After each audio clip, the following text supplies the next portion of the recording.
Radio in 5, 4, 3. And we are back here on the Michigan Insider Sports Talk 1050 WTKA online at WTKA.com.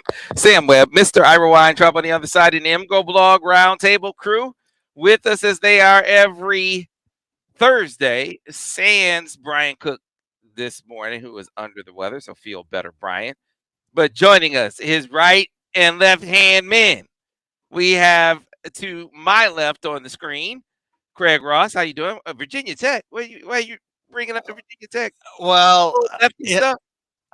It's Scott Leffler and his coaching journeys. Whenever he was at a new school, his wife Amy would send me some gear from the school. So he was at Virginia Tech for a year or two. So I got that. I got some BC stuff, some Florida stuff. Any event, that's where that comes from. Okay. You got to introduce Seth first, and since Brian isn't here, I have a slight frolic and detour. Of course you do. Of course you do. Good morning, Seth Fisher. How are you? Morning. I think Brian's upset, sick because he's upset that I'm going to be leaving him to take the Bentley job because there's a curator position opened up. Oh, I saw that. If I was younger, man, I would sure be interested in that. But not that they would hire me. If I didn't have the only secure job in sports writing, I'd probably be very interested in that position. Yeah. So, well, Greg Ross, a master's degree in archiving, all that stuff. That's an impressive resume there, Seth. You know what? So where are you taking us, Craig, before we get off? Well, in the sport, before these shows, I tend to become reflective because what am I going to talk about today? And, when it's this time of year when it isn't obvious. And in my dotage, some of these things pop into my head in particular. And that when I was growing up in Lorain, Ohio, there was an establishment called the CZECH Grill. Right. And in the ordinary world, that's pronounced Czech, the Czech grill. Everywhere else in the civilized world is a Czech grill, not in Lorain, Ohio. Everyone, and I didn't think about this as a kid, everyone called it the Zech grill. Now, I know it wasn't really the Zech grill, but that's just what people, and I don't know in retrospect if it was because Lorain wasn't a particularly sophisticated place, which it isn't, or if Lorainites were just making fun of themselves by calling the Czech grill the Zech grill. Or you were in Ohio, so just leave it at that. Yeah, right? I know. Well, and in this town in Ohio, the most famous person born there was Mothra. So I mean, it's just, I don't know. This thought crossed through my head, and you can't. Sometimes you just assume things, right? This is a weird thing that happens in linguistics called spelling pronunciation, which only happens in highly literate societies. So it's a very recent thing to occur. But it's like how people start pronouncing the word often, right? Yeah. And that happens because we've seen the word written. So now we are going back to the way it was pronounced back in like the medieval days and like Old English times, because that T disappeared shortly after they figured out how to write it down, or they wrote it down that way. Oh my goodness. So it's called spelling pronunciation. That's what you're talking about. And so what made you reflect upon this, Craig? I mean, what led you down this path? It's strange things happen when you get old. You'll figure this out. And all of a sudden I was thinking, how come everyone in Lorain pronounced the Czech grill the Zech grill? And was it just we were that stupid, or was it that we were just making that much fun of ourselves? Now, I will say, as to the latter, there was a Lorain High School basketball cheer. Maybe I mentioned this before. And, it would be someone was at the free throw line, and it didn't even matter what the guy's name was, but it would be, see that basket, see that rim, come on, Stan, put it in there. Right? There was always this pause after put it in to go to the there, and it was always Stan. And I don't even know if there was ever a basketball player at Lorain High School named Stan, but in any event, so that made me, I put those things together because I thought, maybe that there was a certain sense of irony or self-deprecation in calling the Czech grill the Zech grill. That's what I'd like to think, at least. So today, the lesson today was about brain erosion. Last week was about butt erosion. I'm prepared to put down Greg Ross. I got you. But I think you were making fun of Ohio. That's what I think you were doing. And it's easy to make fun of Ohio, especially this week after, Gene Smith placating the crowd. Yes, they deserve an asterisk.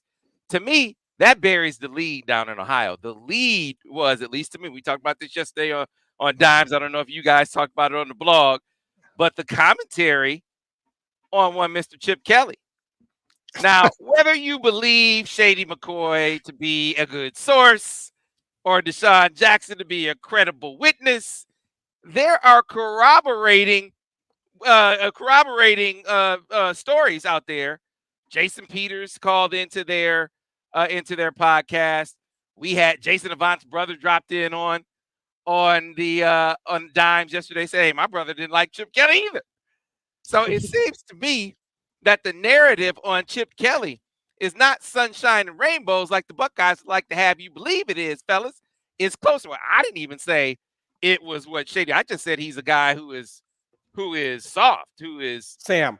Nobody ever played for a Kelly because they liked him. All right, Chip Kelly is not there to be all soft and cuddly and beloved. Okay, he's there because they don't know how to run the freaking ball, which is kind of an important thing in football, as Ohio State has found out the last 3 years, because Michigan just sits back and covers 6, and they have the best passing offense that college football has ever seen for 3 years running, and they can't beat Michigan. That's what he's doing there. Same with Brian Kelly. Nobody likes that guy. No one's going to LSU because Brian mentioned last week, right, where Brian Kelly's complaining that, we don't have the money, that we're not going to pay players. And that's why, because they couldn't get one of the Michigan State guys because someone outbid them. So what do? They outbid us for someone else, right? No one plays for those guys because they like them. And I don't think that if we're worried about Ohio State, or we're less worried about Ohio State because Chip Kelly's unliked, that's not the reason, okay? No one's ever going to like that. I think it's more interesting that Coach BJ left there, the guy that was at Michigan State and got them all those defensive line recruits. He was there for like 3 months, right? Yeah, and he departs for nothing. I don't know if he has another job lined up or anything. He just left. That's a little bit more of a what's going on there kind of thing. He's supposed to be this guy that is going to for an offense that has been wildly successful, outside of obviously against doing what they need to do against Michigan. Hey man, they had a series last year. Ryan Day, you remember that series where they ran the ball like 7 straight times? And it's like 7 it was touchdown. It's like, hey, wow, that looked like Michigan. That looked like Michigan, but again, I got news for you. They just got away with a lot of holding on that drive. That may be the case. I broke down the film. It wasn't like the only time, but that was a point in the game where they're just like, okay, let's just cheat our butts off and see what happens. I don't look at Chip Kelly as a guy who's going to come in there and teach them something or do something outside of what they've been doing already. He is. No, if you watch their spring game, it was very Chip Kelly. It's real because Chip Kelly knows how to use the quarterback's legs, but Michigan has been doing to Ohio State is we've been playing a light box. Right now, they got 5 offensive linemen, a tight end, a quarterback, and a running back in there. Okay, we've got 6 guys against those 8, but Ohio State makes it just 7 on 6 because they don't use their quarterback's legs. And if you just make that a threat, we've seen, you tell that Michigan-Penn State game in 2022, when Michigan all of a sudden made JJ's legs part of the offense and everything breaks open. It's too much to take care of it all at once. And now they couldn't do it with Stroud. They weren't doing it with McCord, but they definitely got a guy who can run this year. And I think that they looked at what was wrong with their rushing offense and they said, our quarterback, we're just giving them a guy in the box. So we got to play more like Urban Meyer. We don't have to come and reinvent the wheel. and change how we use the quarterback. We're gonna be more pro-like and have more. I'm saying if you're worried, right? if you're worried that Wink is playing too much cover one man and putting 8 in the box, he looks too Don Brown. Well, guess what? That's how you beat that. You Don Brown them, and then you ask their. The only thing is that leaves your cornerbacks out there with the receivers. But the thing is, our cornerbacks are what Jair Hill and and Charles Woodson 2.0. Like we're a little different at cornerback than we were when we had to make this shift in 2021. And Turner turned out fine in 2021, but the other cornerback spot had to be protected, and our safety spot had to be protected. Michigan's a lot more athletic in the secondary. I know that they took some hits this offseason that we shouldn't have, but they're more athletic than they were before. They might be able to man up a bit. Now Ohio State's receivers are good. It's going to be a game. It's not going to stay put. The metagame is not staying put. Ohio State has finally recognized what they were doing wrong, and they're going to move to something else. Now, the question is, did they just go right back to being Urban Meyer again? Yeah. So with a quarterback scenario, that is much different. I mean, it might just be out of necessity. I don't know if they're necessarily doing it by choice as opposed to what the talent is that they have at quarterback right now sort of demands that's the route that you go, because you don't have CJ Stroud or even Kyle McCord as a thrower back there, as a passer back there anymore. So maybe this is what they have to do this season. Possibly. I mean, they got Julian Sayin as well. So they bring that guy along. Michigan game's not till the end of the season. But, Ohio State can't really afford to take losses. They've got a much easier schedule than Michigan. So, I mean, they could probably lose 2 games in the Big Ten, beat Michigan, and still win, and still come back and win, just because the way things set up for them. They just have the easiest schedule of all the Big Ten contenders by about 2 games. So, I mean, they do have the luxury, if they want to kind of wait for Sayin to come along and do what they've been doing before. But we looked at that spring game. That doesn't look like what they're doing. It looks like they're going to a Chip Kelly offense, and they're going to see if Michigan uses the same approach. My guess is they're not. Right. I think they want people to be watching a bunch of New York Giants tape, right? That'd be ideal. That'd be ideal. I mean, I watched a bunch of Giants tape because I was like, okay, what happened to Wink? And was Mike McDonald like the brains behind this thing all the time or something? And no, it was, they kept on putting them in the worst positions. Like they kept on getting the ball at their own 35-yard line, or they're giving the other team the ball because they turn it over so many times. And then if you're on the 35, you have to blitz. You have to go nuts because they're either going to score 3, they're already in field goal range unless you can knock them back a little bit. Right. So that's when you have to play like that. And if you're a field position does determine how you play in the NFL a lot. And I think that Wink naturally does like to blitz more than the other guys. I think that's been demonstrated. Yeah. I think he's going to blitz a bunch here. I think he might blitz too much and we might get upset about it. But he does have different personnel, very much so. Especially with Rod Moore getting hurt and him not being out there now. You don't have Samer still anymore. You don't have the guys that really made us an elite pass defense by switching and having coverage last as long as possible. It's going to be a different format. Yeah, I think he's going to have to not play as much. Man, I think he'll make that adjustment. You raise a point that if I'm looking at this team and talking about what my biggest concern is, it would be corner depth. Yeah. Corner depth is basically non-existent from an experience standpoint. You're gonna need some guys to grow, like Jair. Time is now. That was a key hold, if you will, because the poaching was unbelievable. The poaching attempts were unbelievable. It's not changed. Cornerback and defensive tackle are where you cannot fake talent. You can't teach a guy to play those positions better. The only times we've ever gotten a cornerback who was not good as soon as he stepped on the field is because the guy was injured or something like that. Like DJ Turner had a leg injury and they had to work that. And once he was better, he was a much different player. That's very, very rare. You can develop guys in like a cover 2 system, but then that's you're stuck doing. If you really want to have the talent to play the way that Texas wants to play or the way that Illinois wants to play, which by the way, that guy from Texas is going to the most cover 1 team in the country. After getting, remember you asked me, what do you think of it? I'm like, I think he's fine as long as you give him some help in the middle of the field. And where does he go? I have no idea. I no idea. I don't even know if it was funny talking to his dad about it. He said, talking about Terrence Brooks for those who he's going to Illinois, correct? He's going to Illinois. It was his first visit. It was his first visit. I mean, the only thing that I can come up with is Illinois did an in-home, and I think I don't know if the kid was in the in-home. I think they might have just done it with his parents. I have to get clear on that, but they did do an in-home. Michigan didn't do an in-home.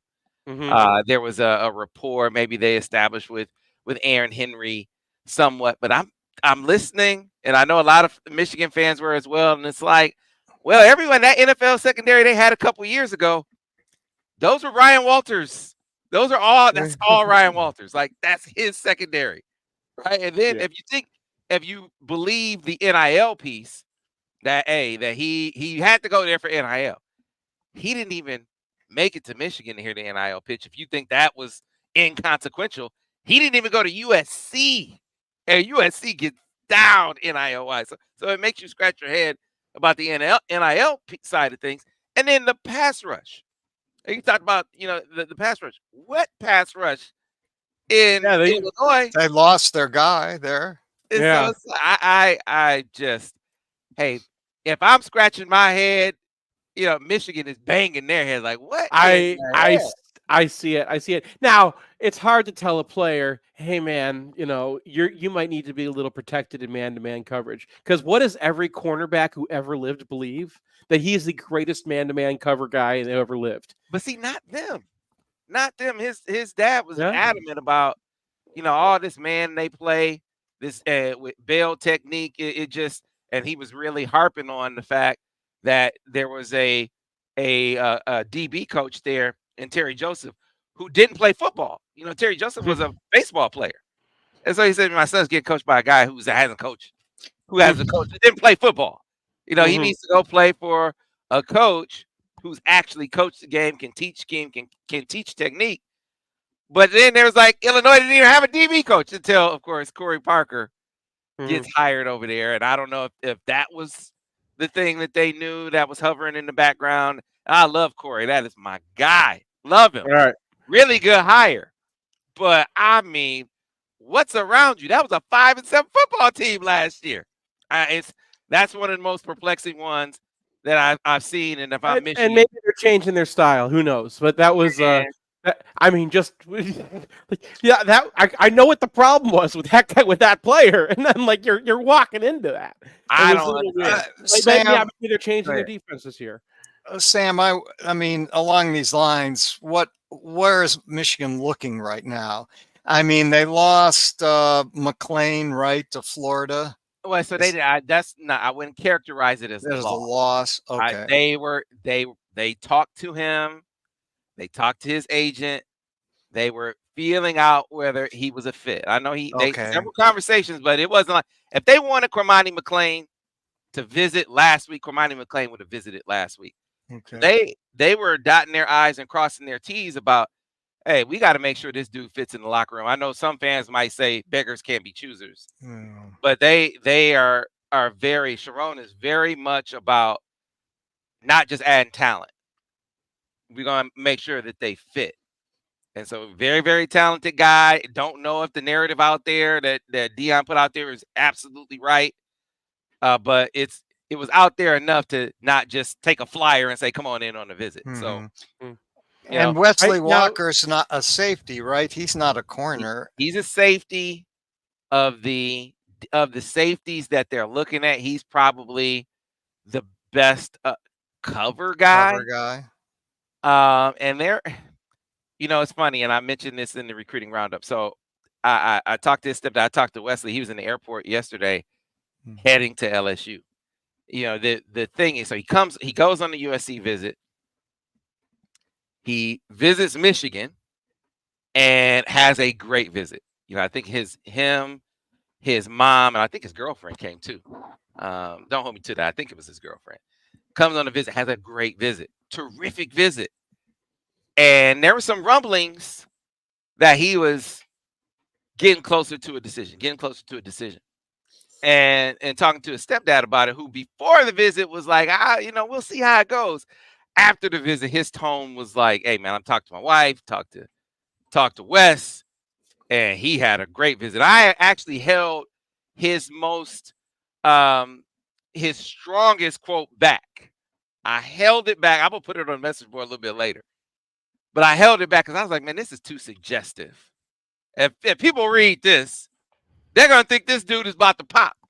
And I just knew that USC and especially LSU not done. And those are two programs who I believe are working the package deal angle. His stepbrother Tyler Barron, also transferring from Tennessee to Louisville, back in the portal, looking at SC, looking at LSU. I think they're talking about trying to get them to come together. I don't know how much of a factor that is, but something just told me, man, like let's wait to see how LSU comes back. And sure enough, he's taking a visit down to LSU right now. So but LSU can't compete with Michigan. They don't have enough money. Well, they got JVR Suggs.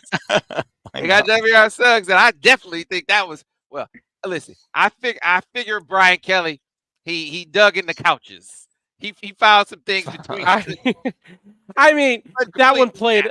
The way that played out was just so like, okay, we don't have the money for what we put up enough to get that they thought they were going to get the Michigan State guys, and then they kind of look around and like, okay, who's Michigan looking at, right? Like that's why I was about to get mad at Craig here when he asked you like, who else is Michigan looking at? Stop telling us, Sam. I don't want to hear another name. All right. Right. No, you're like, oh, this is my job, Seth. I have to do this. No. Well, listen, I took a cue because I was like, man, if I completely quote this dude's dad, people are gonna be like, he's coming to Michigan. It's like, no. Let's not do that. Let's wait to see. Let's let some things play out. Now that he's on the visit to LSU, I'll print it on the message board so you can see and kind of if he's telling me that, what they're telling Michigan. So what Michigan must think, and now we have to see if that's going to hold up with his visit down to LSU, because we know how LSU gets down. So, that's a long way to get back to what we were talking about. I think they're going to land a couple of these safeties. Like if they don't get Wes Walker, which I think coming out of that visit, I think it's fair to say he was a Michigan lean at least. That lean may not last. LSU might flip that, but I think they wind up getting 2 of the 3 of Wes Walker, Cam Broussard, and Jaden Mangum. Right, so safety will be adequately fortified. That will allow you to play Zeke Berry at nickel, and I think they felt like in the spring Zeke Berry was their best nickel. Hard to give a full accounting because Jay McBurrows missed so much time in the spring. So, where is he going to help the most? I think he's a wild card. He can factor in nickel. Can he help you at corner some? I think he can play corner. I mean, I've seen him run, right? You've seen him play before. He's a little small, but if you're talking about your third corner, that gives you a lot more security. He's small, but he's a good tackler, it seems like, from what we've seen. In fact, he's an excellent tackler. He's a really good tackler, but this defensive coaching staff hasn't really seen him. Mm-hmm. So, you can't. How much do you trust what you haven't seen? Right. Listen, right. Mikey Samerstill said, "Stay tuned." I listen to Mikey. I hear Mikey you. Says, Mikey says he's a guy. I'm not saying that you know me. I've been on Jaden McBurrows forever. So yeah, I like J-Mac too. I think that from a physicality standpoint, he is outstanding. How much coverage can you play with? How much coverage variation can you have with him? I think is an open question, and it's not me offering that as a criticism. I'm saying they don't know. They don't know because he missed a lot of time in the spring. So that's why I call him a wild card. He could be one of the ways in which you fortify 2 positions. the nickel spot, where I think they really like Zeke Berry. I think if they had their druthers, Zeke Berry would be the nickel, but you got to get some safeties, some more safeties in order to make that happen. And maybe J-Mac can help you there and also help you a corner, because it's not just Jair that has to step up and be a dude. Like you need a couple other corners that you can rotate in there. So whether that's as Jordan McBurrows or Jay McBurrows here, you still got Miles Pollard. Can he give you something? And then JoJo Edmond, one of my measures these days for DB talent. Hey, if you got an offer from Ryan Walters, I think you can play. Just like you said, you trust Mikey. Like, I trust that dude when it comes to DBs. Oh, yeah. Oh, until I think he finally won one against us. But until then, we were following him around and just doing the same thing, right? Like, oh, Ryan Walters likes that guy. Hey, you want to come to Michigan instead of Purdue? We've been picking that guy for years. I mean, we picked Jair Hill out of his pocket, right? He threw everything he had to get Jair Hill. Yeah. So, oh no, I'm down with that. But like, as a true freshman, third corner, yeah. But I mean, that's a true freshman. They also, I mean, Keyshawn Harris, we've seen him play a little bit too. He has. I've talked him up, if you recall, the last couple of years, and I think he's at least a competent corner. And maybe I like him. Yeah, the players have been talking about him. So you talk about the players; they've been talking about him for over a year. He definitely has the speed to play. They talked about him really immersing himself in the position because he's an offensive guy to start. Really feels like he's settled into his own. He got a lot of snaps in the spring, so I think he's going to get his opportunity. He's definitely in the mix. Yeah. But I don't know. I honestly don't know how that's gonna shake out. I just tell you, it's gonna be a JoJo Edmond, Jade McBurrows, Miles Pollard, Keyshawn Harris, and then if they can get, you don't want to hear any names, but Amir Hall, the guy FCS All-American from Albany, was on campus yesterday, and then I got to confirm, but there is a Group 5 guy that was supposed to be arriving on campus either today or tomorrow. I have to confirm that. Other reason I don't want to know his name, Sam. I haven't mentioned his name because he's submitted to another school. No. I want you from now on. I want you to play every recruitment like Reuben Jones, just like the what? Oh yeah, like 5 minutes before it happens, I want to hear about it, just so I can have like enough time to like start writing an announcement for the site. And Sam, maybe you should give them some fake names. Give them some fake names, some kids that they're not recruiting. I get the frustration that this is, you expect for Michigan to, coming off a national championship, for it to just roll. Right. You try to put your finger on the whys. NIL has something to do with it. New staff has something to do with it. Late start for the defensive coaches has something to do with it. I think there is an array of factors that, sooner or later, all that has to settle down, especially as we get in the summer and camp season starts and you're getting more guys on campus and guys are in their decision windows, guys who are going to be making decisions in the summer, like Quincy Porter, for instance, who I think Michigan is in good shape with. So I feel like there's some more positive things on the horizon in recruiting and in the portal. Seth, I think they're in good shape with Jaden Mangum. I hear that. I hear that. And I just want you to keep that secret. You can tell me. But stop putting that out there, because now someone's going to learn that this guy's out there, and we're going to, and we'll be down to like one Groves guy again. I tell you one I didn't tell you about that I wish they could. Man, my dream guy was Takario Davis. Okay. I just see a name I didn't mention. Yeah, I didn't even mention that one before, did I? And now I know, and I would have been happy not knowing. Now you know, hey, there's no chance now. It's well after the fact. But that would have been the one. Anyway. I digress. It's been a bit of a the what you get the upset stomach. It's been that kind. I do wonder. I mean, you saw Colorado last year, but that's an extreme example. But how much do you get out of guys when you got them in a bidding war? Yeah. Right. Like the portal's not old enough for us to see yet. Now, NFL does not have any problem with guys playing well after they've signed a big contract, right? Like if you go and get, there's plenty of examples of signing a free agent and he's great. But in college, it just feels a little different. And I just wonder, some of these teams that have very clearly just went out there and said, okay, look, or the kids themselves, I'm just going to whoever's the biggest buyer.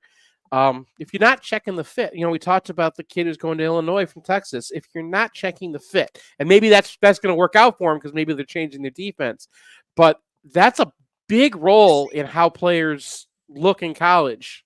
See, I kind of feel like, what's fit for him? What's fit? Because the easy assumption is he's just going for NIL. That's the easy assumption, but then it's like he doesn't even go and check the NIL at other schools before he does it. I'm not mad about him particularly, and there are some players out there who like you can build the team around. Like was Caleb Downs that Ohio State got? Like you go and get that guy, and you put in the bidding war. That's probably worth the money. Whatever they paid for him, it's probably worth it because you can build your team around the things that guy can do that other people can't do. Yeah. You get a guy like Will Johnson, right? Whatever they were offering him in Michigan had to match. It's worth it. Mason Graham. There are guys who bend things. But then when you're talking about, who do I need for my third safety? Who do I need for my third cornerback and everything? Or our third or fourth defensive tackle? You're looking for fit. You cannot have that guy sitting on the bench not being happy with his role. And that's a very hard thing to find. You're having these conversations. I'm having these conversations. Like, how come Michigan is not going out and just getting whoever they want? Wow. It's like, well, you can't offer the starting defensive tackle job on this team, right? You probably can't offer a starting cornerback job on this team. You probably can't even offer a starting safety job on this team. That's what so as I kind of thought through it with the Terrence Brooks thing, because everybody's scratching their. Matt Zenitz called me. He's like, dude. I was like, hey, man, I can't give you any explanation. He's like, I had him visiting Michigan today. Yeah, he was supposed to visit Michigan, but his dad said we were about to visit Michigan, and dude was like, I don't want to take any more visits. The one thing, other than maybe this in-home that I can come up with, is maybe it was that he knows that he can go in there and he's going to start right now. Like at Michigan, he is going to have to compete with Jair. And they would have unique knowledge of Jair's ability, because that was one of my plugs to his dad Chet. He played. There's a coach friend of mine who was a basketball coach where their sons played together, and I think it's like John Paul in Texas. And so that was my linking, and it happens. And I got to him. I met him through Jair Hill's uncle. So they know about Jair. They know about Jair's talent. They know about his upside. They know how good he is. They would be uniquely positioned to assess what would that look like competing with him. Now, I'm not saying that was the thing that did it, that made him go to Illinois, but so much of it doesn't make sense. It just, bro. I wish I could give you some. I think there's a potential other explanation. Let's say the kid goes to Illinois and they make him a Godfather offer, and one you can't refuse. And the guy and part of that engenders, it's on the table today. You go visit Michigan, it ain't there anymore. Man, Illinois is not Illinois. I don't know. Even if you think Illinois can out NIL Michigan. Maybe there's some in any individual case, maybe they can. They are not gonna out NIL USC. It's just not happening. Like if you wanted to shop for the best NIL deal, you at least visit some other schools. So I can't put my finger on it. Okay. I don't know. If I'm Michigan, I'm still saying, hey man, all he could do is tell you no twice. I'm still kicking that tire. Like along these lines, I saw it was an OSU coach this week said that they had so much money, quote, that we will not be outbid for a player by anyone. That's what they said. That's a direct quote. We will not be outbid by anyone. The marketing on NIL is so funny to me because the people who are doing the people who are raising these funds, they are trying to get it out there that, hey, our guys get taken care of. Don't you worry. Our guys are taking care. Don't worry. We pay just as well as we pay the best. And we're the greatest. We have more money than God. And then the schools are sitting there going, oh, no, and they're trying to tell the donors at the same time, because you want the players to think, oh, guess what? The guys who come here, they make more money than anybody else. We're going to get you the best deals. We're going to get you set up, right? We can't promise you everything that we're actually going to get you because we don't have the deal set up yet, but we're going to get you the deals. And then the coaches are out there, and the guys who need to raise the money are out there going like, oh, we're so poor. Oh, we can't get anything done. So you got, it sounds like everyone's talking out both sides of their mouth, but it's different audiences. You're trying to tell the players we're flush, and then you're trying to tell the donors we're going to lose the entire team if you don't come pony up right now. Yeah, and I guess the other factor to your point, maybe in some instances, it's not just a dollar for dollar comparison. Even if you have the money to spend, can you, if it's going to upset your cap, like if you're paying, your starting corner X, can you pay this guy who's coming in, 3/4 of that? Can you? He just got here. What about the guys that are already here that are ready to compete for the job? Does that make them want to ask for more? It doesn't occur in a vacuum. So maybe there's some of that. We can offer you more because you be the highest paid corner on our board, but you can't be the highest paid corner or even the number 2 paid corner on this board. I don't know. That's much speculation. Yeah. It doesn't make sense to me. Well, along these lines also, Sam, and you had a great interview this week or two with Kyle Church and Drew Williamson, and the one of the quotes, I think this was from Kyle. It was. I know what you're saying. I mean, you know what I'm going to say? His quote: "Everyone we brought in could have made more money elsewhere." Mm-hmm. And I thought, man, do I love this basketball staff? Well, listen. The same thing applies. All of Michigan's top guys could have made more on the open market. Yeah, there is no question that they left money on the table to stay. Mm-hmm. Now but I kept saying that you got to be in the ball. You can't be completely out the game. Right. Like, you got to be in the ballpark, and that's what Michigan was able to do with their top guys. Like, they are absolutely taking it. Like, they are, Will Johnson, Mason Graham, Kenneth Grant. These dudes are not like in the soup line. Like, oh man, they're doing pretty well, and that's why it seemed consequential that Will and Terrence Brooks were talking.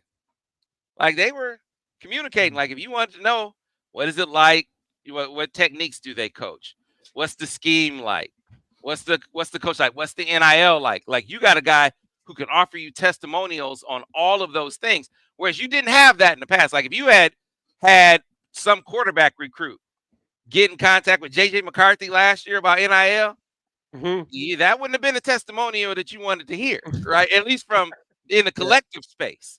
Yeah. That has completely changed. But not to the effect that we want to see it have, unfortunately. Hopefully that's on the horizon. I know we imagined that because Michigan has all this money that Michigan was going to immediately, and we were wrong about this. And I think we need to eat some crow on this, because we thought back in the maybe 6-7 years ago when we were talking about, oh, why don't they just make this legal and then Michigan would compete, that Michigan would compete. And I think that we've learned, yes, if you add up all the donors, Michigan's got more than everybody else. They really do. They don't have the donors who want to throw money at football players the way that other schools do. And, I made the joke and they got onto Message Board Geniuses for this, because when I was in the hospital with my son, I looked at the wall and saw the donor list, and it was the same people that Harbaugh was meeting with that week about his whatever his initiative was to try to raise money for NIL. And I was like, well, that's the problem. Like, we're taking, we're giving money to our hospitals, and they're taking money out of their hospitals at LSU. So it's a different priority system. This is not going to stay the way it is right now. And I think that Michigan donors are just have never been in that mindset. I've never been in that mindset. Yeah, you got to. You're reconditioning the donor base. Yeah. To not just give, but to continue to give. Right. Yeah. Right. It's not just give one time. It's like over and over and over again. They've been doing that for years elsewhere. Whereas that's not the case around here. So They were doing it themselves. I mean, the donors at a lot of these places now, Saban whipped his people into shape and started getting it under control, and then Kirby Smart copied that program, and a lot of schools went to the Saban model of the coaches controlling it themselves. Glad the NCAA was all over this because we knew about it. They had to know at least, but the process had to very slowly get that way from the donors doing it themselves, and the donors wanting to help the team themselves. And that's how they feel about it. They're like, okay, Ohio State's saying we haven't beat Michigan and this is terrible. We need to put our money where our mouth is and support this team. And that's what they did. And they gave their team a huge war chest, and the team went out and spent the war chest to get better players. And they've gotten some really good players. They were the #1 team in the portal this year. And that helps your team. That's going to help, just like just like the Yankees are always going to be better at acquiring players. Now, the Yankees don't win every single championship, but it helps to do that. And I think people just need to look at it like a job. Where are these kids going? They're in the job market. And when you go to look at a job, one of the things you look at is compensation. It's not the only thing. Sometimes for some people it is, but where am I going to live? Right? What's the work environment like? How am I going to progress from here? How does this help my career goals? All those things matter a great deal in your job search if you're doing it intelligently. And some people value things differently. So when you say, yeah, everyone on Michigan's roster could have gotten more money somewhere else, that's probably true for most people at most jobs. Yeah, we need to get a break in here. I know. I'm surprised Ira hasn't jumped. Just like, what are we doing, Sam?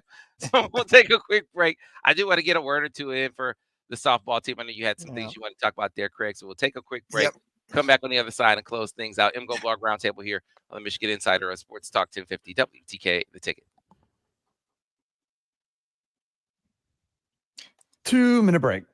All right. Okay. So yeah, here's the one from, he says, Tim Leinke said, Stephen Ross could fund our NIL for 100 years, but I mean, I think he's already given $250 million, right? Right, and he said he wasn't, as I read, Brian disagreed Not with a real me quote, about this. It wasn't Craig. a real quote. Okay, then I'll stay away from it. Yeah. I wonder what Stephen Ross's kids feel about all the money he gives to Michigan. It may as well be a real quote though, because I know that I know that there are donors who have given and they are like, okay, I'm giving now, but I'm not going to do this forever. Like, I'm not just going to keep, we got to figure something out. We help float you for now, but I don't want Michigan chasing anymore. I wish Michigan would start to try to change. Harbaugh did a little bit of this. Harbaugh, actually spoke out for the players and tried to push this along. But I would like to see Michigan just decide, hey, you know what? This system's not working for us. It's not working for anybody. Let's be the agent to change and get out in front of it. And it really just not where this university's mindset is. Yeah, I think it's about reconditioning. And I see progress along those lines because, hey, man, I was very adamant about the JJ thing, and I think they were late. Not to say that JJ would have come back. Don't get me wrong, but JJ didn't get a NIL offer until after the Rose Bowl. I think it was after the Rose Bowl where one came. And by which time the Vikings were already talking to him. Yeah. So, and it was like 7 figures, but it's like not 7 figures is going to keep you from going to the NFL. At that point, he knew he was going to be a top 10 draft pick, and that changed. That's part of the thing too. He knew he had an opportunity there. After the championship, man, across the board, all the top guys, man, boom. I think the shift actually happened. There were a couple donors that stepped up, and I think someone changed Ward's mind between the Rose Bowl and the championship. Because I remember there's an event that we all got invited to upstairs in the ballroom at the team hotels before the championship game, and there was just a complete shift. Like I've been around Jared, I've been around like the NIL guys, and just the way that they were talking, the way that they felt was just completely different than it had been when I saw them at the Rose Bowl. Back in about 10 seconds, different atmosphere at that point. So I think something changed. Interesting. My guess was somebody just told Ward Manuel, "Hey, look, dude, we're back on the radio, wrapping the show up in 5, 4, 3. And we are back here on the Michigan Insider Sports Talk 1050 WTKA online at WTKA.com. Sam Webb, Mr. Ira Weintraub on the other side. Before we wrap things up, talking a little softball, I want to tell you, if you're in the market for a new vehicle, get on board with Brighton Ford. We're going to BrightonFord.com. Call 1-800-NEW-FORD to make it out to the lot at 8240 West Grand River Avenue in Brighton, Michigan. When you do, that F-150 like my man Devin Gardner is driving around in, or Jaden Davis is driving around in. Both got their F-150s from Brighton Ford. You can get yours as well. A 2023 F-150 XLT for $205 a month, $3,500 down. Or want to get into one of those 2024s? Get into a 2024 F-150 XLT for $285 a month with $3,500 down. Both deals expire at the end of this month. You're in the market for a new vehicle. Get on board with Brighton Ford. We're going to BrightonFord.com. Call 1-800-NEW-FORD and make it out to the lot at 8240 West Grand River Avenue in Brighton, Michigan. So, Craig, Michigan softball off a Big Ten tournament championship, now taking on Kentucky tomorrow afternoon at 3 o'clock. And so handicap Michigan in that region, handicap their NCAA tournament hopes. Slim and none. Let me put it that way. I mean, I give Bonnie and this team major props. I mean, they were not a good softball team last year, the first time in many years where they weren't good. And they really turned it around this year, especially after the non-conference season. But they were a really good team in the conference, with the exception of a couple of games. They're probably number 1 or 2 in softball in the Midwest, but Midwest softball right now is not what it is in other places. And while I would say Michigan has a chance against Kentucky, they're probably not the favorites there, and coming out of that tournament is unlikely, I would say. Yeah, it's a brutal draw. It's a brutal draw. Kentucky is underrated. They're underseeded because they have. I mean, Michigan's a brutal draw for them too, because Michigan's a much better team than their seed. But Kentucky fell behind in a just brutal SEC. You ask where all that talent is that should be in the Midwest. It's in the SEC right now, and Kentucky would have probably dominated the Big Ten, but they're 7th or 8th in the SEC this year, because there's just so many good teams. And then Oklahoma State is just they're what Michigan wants to become. Right. They're a machine. And what Michigan did have this year, however, was 4 really good freshmen in their lineup. And their best player is, in my opinion, is a sophomore. I mean, Matty Erickson is a tremendous third baseman and a fine hitter with power. And they lose one key player next year, apparently, Kiki Thole, who has another year of eligibility, but from my understanding from Ira, she made it on pretty her way clear out. She made it pretty clear at the banquet on Monday that she's done. But that Michigan has a really good recruiting class coming in. One of them is J.J. Putzes, as you might remember, was a pitcher at Michigan and played in the major leagues. And his daughter is a superstar from out in Arizona. And so they'll have her. And they've got a really nice pitcher coming in from Ohio. In fact, 2 potentially good pitchers from Ohio who are top players. In fact, I think Michigan's got maybe 3 or 4 of the top 30 players in the country on one of the recruiting services coming in. So you add that to a team that's young in the first place, and a really good defensive team. They're great in center field. They're great at second base. They're great at third base in particular. They're okay at shortstop. This is a program that's on its way up. I liked what I saw this year, and so even though I don't think they're going to get out of that bracket, and where's that, Stillwater, I do think that it's looking good, and what Bonnie and her staff has done this year is quite I'd like to see them beat Kentucky, but I think Kentucky moved their number 1 pitcher up for Michigan, because they don't even think they're going to beat Oklahoma State either. So they're just like, whatever, let's beat Michigan and get a win in the playoffs. But I mean, Michigan was kind of lucky to get that Big Ten championship too, because Northwestern, if Michigan's like the Gonzaga of this mid-major Big Ten. The St. Mary's is Northwestern. They become a really good program, and they were the number 1 seed this year. They had a good season, and they just got upset out of the tournament. And then I think, Ohio State was pretty good. They got knocked out early. Penn State was another kind of tricky team. They got knocked out early. So we ended up playing like Maryland. We ended up playing Wisconsin. Like those aren't the scariest teams. But Michigan, what's different now is Bonnie's got this team playing good softball. They're not making mistakes. And like the way that they won one of these games is they're running the ball, they're running, and the ball gets hit back to the pitcher. The pitcher picks the ball up and overthrows the catcher and 2-run score. Yeah. So it's like that used to happen to us. Yeah, folks, you can catch Michigan in NCAA tournament action tomorrow, 3:00 on ESPN2. So be sure to check them out. Appreciate you, Roundtable crew. As always, to the rest of you, we'll see you tomorrow here on the Michigan Insider on Sports Talk 1050 WTK, The Ticket, the official voice of the University of Michigan Sports, Ann Arbor, a Cumulus station.